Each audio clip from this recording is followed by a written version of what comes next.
sebuah helikopter yang mendarat di suatu pulau di Costa Rica. Tak lama keluar seorang dokter bernama Michael Morbius dan beberapa kru helikopter bayaran. Kemudian mereka pun memasang alat perangkap kelelawar di mulut gua. Dan ternyata di dalam gua yang besar itu terdapat jutaan kelelawar penghisap darah, di mana para kelelawar tersebut hanya minum darah untuk bertahan hidup. Setelahnya Dr. Michael langsung menyayat tangannya dengan pisau, lalu menghadapkan telapak tangannya ke arah mulut gua. Dan tiba-tiba jutaan kelelawar yang mencium bau darah pun langsung menyerbu keluar dari gua dan menyerang semua kru helikopter.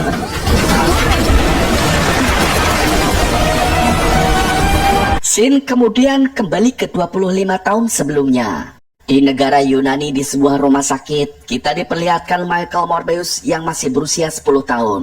Di mana saat ini Michael tengah dirawat oleh Dr. Nicholas. Dikarenakan Michael menderita kelainan darah langka yang mengharuskannya melakukan transfusi darah 3 kali sehari. Dan untuk berjalan, ia pun harus menggunakan bantuan tongkat. Di hari itu, Michael kedatangan teman baru sesama penderita kelainan darah langka yang akan dirawat di sana. Kemudian anak baru itu memperkenalkan dirinya dengan nama Lucian. Namun Morbius lebih suka memanggil namanya dengan sebutan Milo. He was also the new Milo.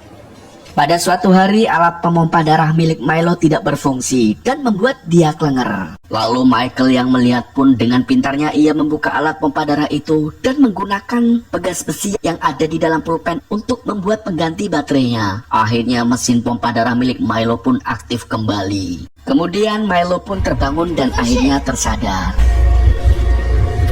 Setelah itu Michael dipanggil oleh Dr. Nicholas atas aksinya baru saja, di mana Dr. Nicholas tidak percaya dengan kejeniusan Michael dengan memasang sebuah pegas ke dalam alat tersebut.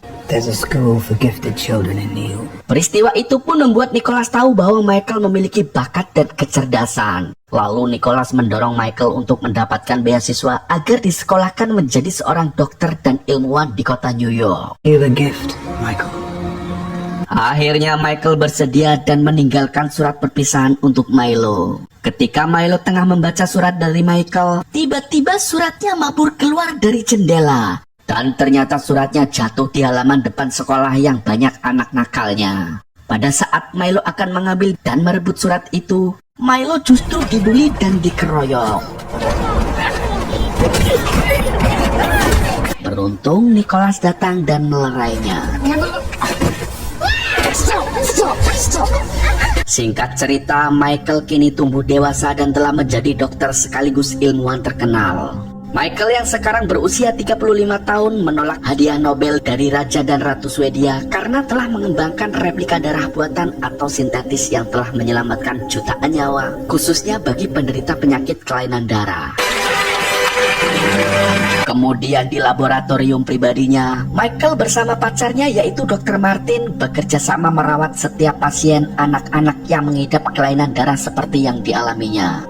Di sini Michael membuat dirinya dekat dengan para pasien karena merasakan penderitaan yang sama. Di samping itu, dia terus melakukan penelitian untuk menemukan formula penyembuh penyakitnya. Di sini Dr. Martin terus penasaran dengan apa yang sebenarnya Dr. Michael lakukan di Pulau Costa Rica saat dia menyewa helikopter. Di sana ternyata di laboratoriumnya telah menyembunyikan banyak kelelawar vampir yang berhasil ditangkap oleh Dr. Morbius pada awal film.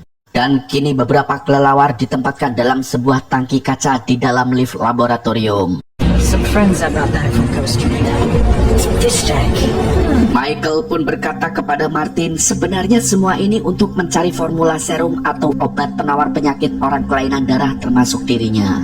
Dan ternyata selama ini Dr. Michael sudah melakukan percobaan ratusan kali terkait kelelawar vampir ini. Mulai pembedahan pemisahan jaringan kelelawar dan pencampuran kimia. Namun hasilnya selalu gagal. Tujuan penelitian ini adalah untuk menggabungkan DNA kelelawar dengan makhluk hidup lainnya, hingga nantinya kepada manusia dengan tujuan mendapatkan replika sifat alami kelelawar yang tertarik terhadap darah. Dan nantinya serum ini dapat digunakan sebagai obat penyembuh bagi penderita kelainan darah termasuk Michael sendiri. Setelah itu Michael melakukan percobaan kembali dengan menyuntikkan serum kepada seekor tikus. Namun ternyata tikus itu malah tergeletak lenger. Mereka pikir tikus itu telah mati. Failure. Tak lama ada panggilan bahwa pasien ada yang kejet-kejet. Setelah mereka memeriksa pasien itu, secara tiba-tiba Dr. Martin melihat tikus itu bergerak dan hidup kembali.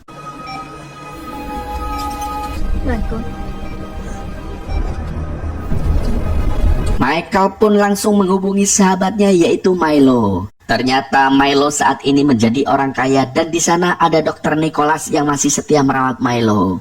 Oh, sorry. I didn't get the memo to dress for a funeral. I will see you later, and you. We miss you at Horizon. Let's go for a walk.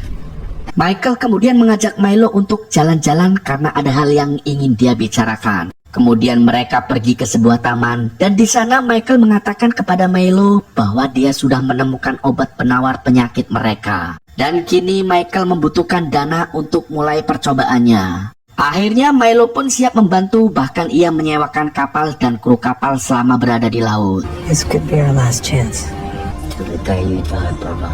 Singkat cerita, kini berada di perairan internasional, tepatnya di pesisir timur. Michael yang ditemani Martin dan beberapa kru bayaran bersenjata lengkap memulai percobaan gilanya dengan menyuntikkan serum buatannya yaitu DNA kelelawar. Dan ini merupakan percobaan pertama kalinya kepada manusia. Martin awalnya tidak mau melakukan karena dia mencintai Michael. Namun Michael mengatakan bahwa semua akan baik-baik saja. Akhirnya Martin pun menuruti dan menyuntikkan serum itu melalui tulang belakang tubuh Michael.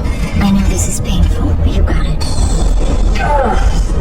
Di sini terlihat ada 3 botol serum yang diciptakan oleh Michael dan satunya sudah dia gunakan dalam percobaan ini sehingga tersisa 2 botol lagi. Setelah itu tubuh Michael mulai bereaksi. Dia merasakan sakit yang luar biasa dan badannya mulai gemetar. Martin pun mulai khawatir namun dia tetap fokus dengan pekerjaannya.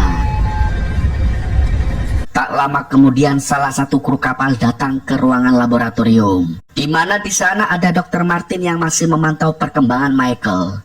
Lalu Martin menyuruh kru kapal untuk keluar dari labnya, namun kru kapal itu tetap ngeyel dan tak mau keluar. Looking at me, huh? Secara aneh, Michael yang telah diikat di sebuah kursi tiba-tiba menghilang. Kru kapal akhirnya mengecek dan ternyata Morbius sudah gemantung di atas. Kru kapal yang ketakutan lalu menembaki Michael. Akhirnya kru kapal itu tewas karena dihisap darahnya sampai habis. Dr. Martin yang panik pun langsung menutup dan mengunci ruangan tersebut.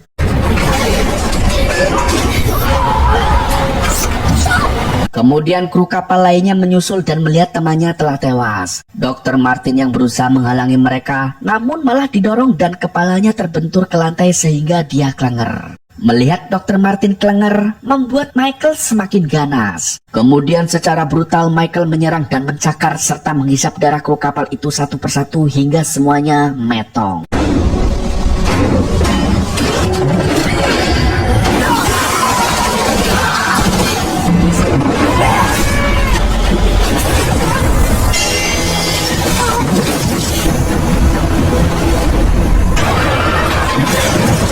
Setelah semua kru kapal mati dan semua darah mereka habis, Michael akhirnya tersadar dan kembali menjadi manusia. Di mana sekarang Michael badannya mulai six-pack kayak Mimin dan memiliki tenaga seperti tidak memiliki penyakit lagi. Lalu dia pun bingung melihat semua orang pada tewas. Michael kemudian mengecek CCTV yang ada di dalam kapal itu. Saat itu juga dia langsung muntah karena tidak sadar dengan pembunuhan massal yang telah dia lakukan. Namun Michael agak tenang setelah melihat Martin masih hidup. Setelah itu Michael langsung menghubungi radio darurat terdekat untuk memberikan informasi pembunuhan di dalam kapal itu dan untuk meminta bantuan. Kemudian Michael kabur dengan melompat ke laut. Beberapa saat kemudian agen FBI datang memeriksa TKP dan mengevakuasi para korban termasuk Dr. Martin yang masih hidup. You're gonna love this. Di lain sisi, Michael kembali ke kota New York untuk melanjutkan eksperimen di laboratorium pribadinya. Michael terus mempelajari segala efek bagi tubuhnya setelah disuntik serum. Dia juga merasakan kekuatannya saat ini, termasuk pendengaran yang tajam seperti kelelawar dan kecepatan yang luar biasa. And let it go.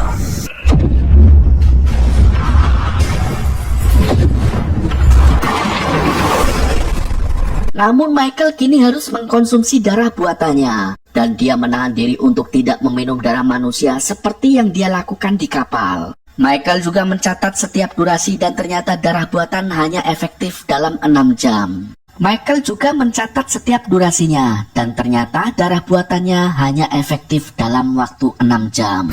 But unfortunately, this condition is temporary. 6 hours. Sementara itu, Milo yang sudah tahu melalui berita di televisi kejadian di kapal, dia pun segera datang ke lab dan ia akhirnya bertemu dengan Michael yang kini berada di ruang isolasi dan terlihat lemas karena membutuhkan darah.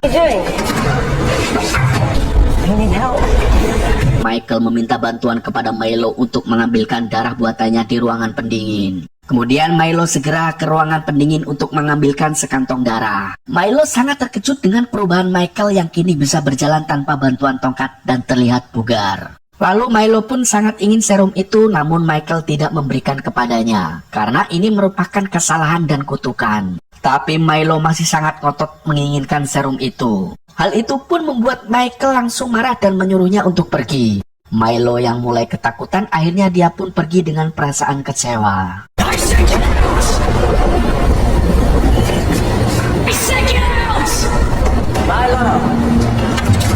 Malam harinya terlihat seorang perawat yang ketakutan seperti melihat hantu. Dan tak lama perawat tersebut diserang oleh makhluk misterius.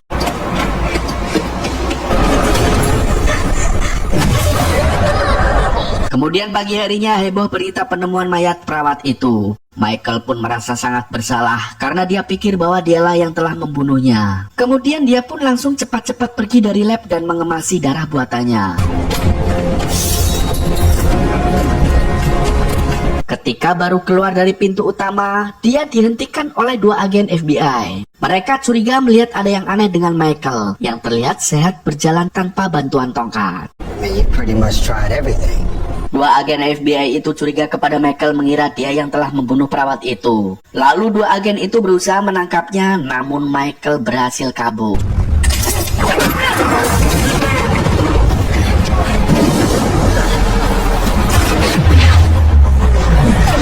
Dan ketika ada polisi lain yang sudah siap menembaknya, Michael tidak melawan dan dia pun menyerah.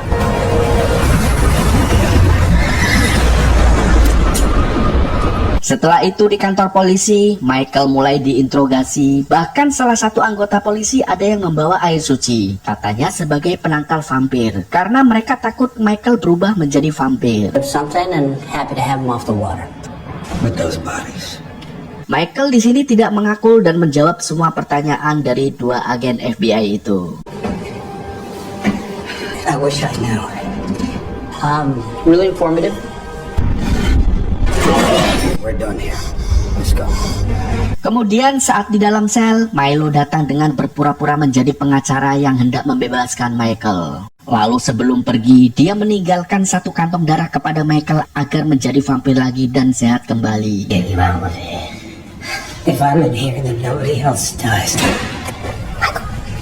Dan setelah Milo pergi, Michael melihat tongkat yang dibawa Milo tertinggal di sel. Dan dari sinilah ia mulai curiga kalau Milo telah menyuntikkan serum ke tubuhnya. Dan berarti Milo lah yang membunuh perawat itu. Michael lalu langsung meminum kantong darah itu dan jadilah manusia super kuat vampir. Kemudian ia merusak sel dan kabur dari penjara untuk mengejar Milo.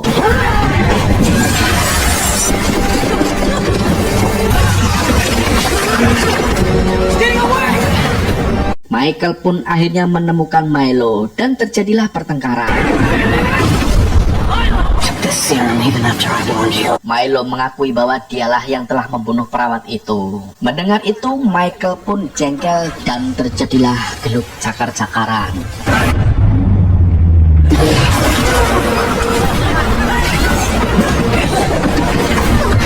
Melihat Milo tidak bisa mengendalikan kekuatannya, dia pun menyerang dan membunuh siapa saja, bahkan para polisi yang hendak menangkapnya.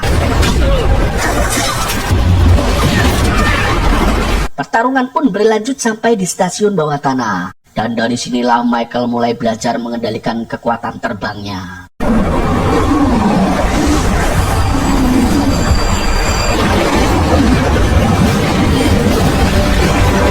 Di lain sisi, polisi menyangka bahwa Michael lah yang melakukan atas pembunuhan semua ini. Akhirnya Michael pun bertemu dengan Martin. Dia meminta bantuannya untuk mengambil semua alat dan juga laptopnya untuk dibawa ke lab barunya. Stop's working. I'm gonna need a couple of things from the lab. Can you do that for me? Dan ternyata lab barunya itu dia temukan dari seorang pencetak uang palsu. I am gonna need your mysterious guy with a hoodie comes in and kicks everybody out of carpals. Di suatu malam, Milo pergi ke sebuah klub kemudian bertemu dengan seorang perempuan yang ternyata perempuan itu sudah punya pacar. Dan terjadilah sedikit cekcok, namun Milo tampak menahan amarahnya. Who was I thinking you were company also? Another time. Sepulang dari bar, Milo sudah menunggunya dengan perasaan dendam. Lalu saat terlihat targetnya keluar, ia pun langsung menyerang dan menghisap habis darah mereka semua. Namun di sini Milo tidak sadar bahwa dia telah terekam CCTV. Dan pada akhirnya para polisi mengetahui bahwa ada vampir lain selain Michael. CCTV. Check this out. They multiply. It's not the doctor. Melihat berita itu, akhirnya Dr. Nicholas datang ke rumah Milo. He discovered my secret. Dr. Nicholas sangat terkejut dengan perubahan Milo yang berubah menjadi vampir. Dan Dr. Nicholas berusaha untuk menolongnya. Tapi Milo menolak dan malah melukai Dr. Nicholas. Sementara itu, Michael dan Martin yang telah berhasil membuat serum obat penawar berupa racun untuk vampir. Kemudian Michael segera mencari Milo untuk menghentikannya. Namun dia mendapat telepon dari Dr. Nicholas yang meminta bantuan. Nicholas, you okay? Nicholas!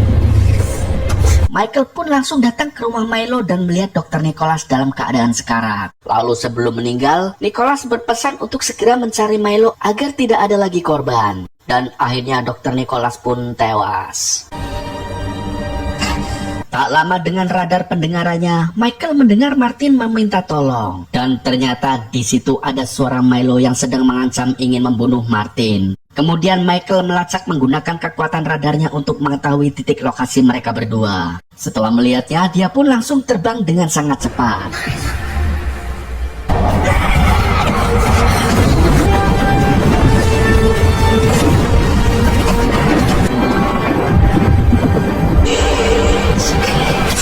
Namun Michael terlambat di mana Martin sudah kehabisan darah akibat bagian dadanya ditusuk dengan kuku tajam dari si Milo. Dalam keadaan sekarat, Martin ingin merasakan darah Michael. Dan saat itulah Martin menggigit Michael sehingga tetesan darahnya masuk ke dalam mulut Dr. Martin.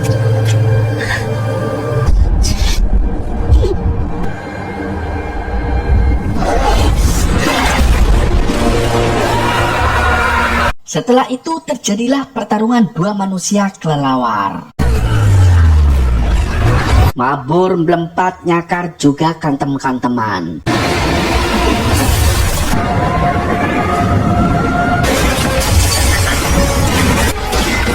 Kemudian Michael memanggil dan mengendalikan jutaan kelelawar di kota New York untuk menyerang Milo.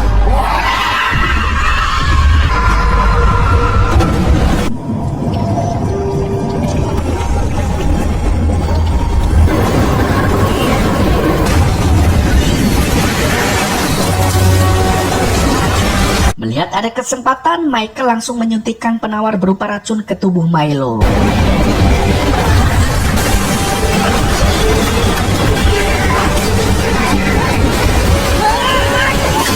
Dan akhirnya Milo pun turun.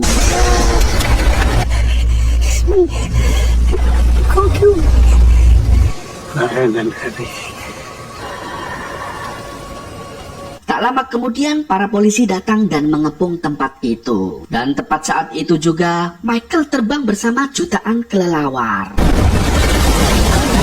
Di lain sisi ternyata Martin hidup kembali dan warna matanya berubah menjadi merah.